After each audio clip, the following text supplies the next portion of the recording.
In the nation's capital, tens of thousands of anti-abortion activists converging on the National Mall right now for the 39th annual March for Life. The event marking the controversial Supreme Court decision Roe v. Wade, which legalized abortion. Shannon Bream, live at the National Mall. Shannon?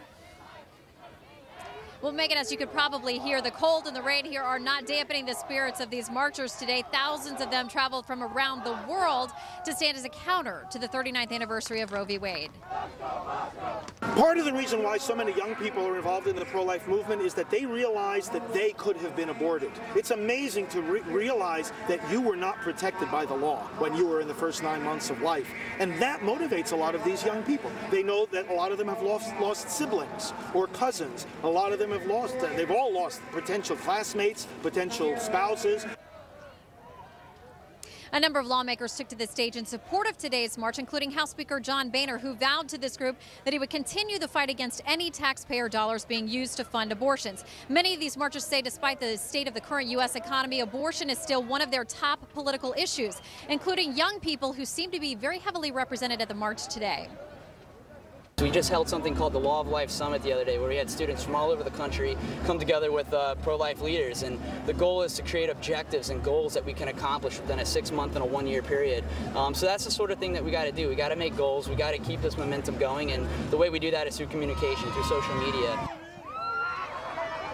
Pro-choice advocates say that they actually acknowledge the work that's being done by these pro-life groups, and they're sounding an alarm. They say that the pro-life movement is increasingly being successful at the state level. They point to just last year some 70 measures getting onto the ballots and getting passed that in some way change the procedure or limit the access to abortion. They say that Americans concerned about choice should be concerned about those developments. It's clear that the legislative battle has turned not from the federal level here or to what can happen at the Supreme Court with Roe v. Wade. The focus now seems to be at the states. Megan? Shannon Bream, thank you. Staying in the Capitol now, a show of force today by abortion opponents on what has become their yearly day of protest. Correspondent Shannon Bream reports from the Washington Mall.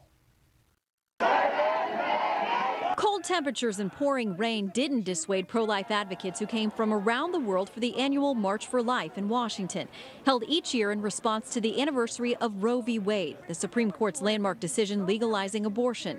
House Speaker John Boehner headlined this year's rally. We are heeding the voice of the people who overwhelmingly oppose taxpayer funding of abortion. Boehner said being pro-life isn't a political position, though it was clear today that many marchers view abortion as a key election year issue. You're going to hear a lot of talk today about getting ready for the elections and increasing the pro-life numbers that we have in the House and the Senate and, of course, in the White House. A large percentage of the tens of thousands who showed up to march today was made up of young people, high schools, college groups, even graduate students who say they want to make sure their voices are heard in this important debate.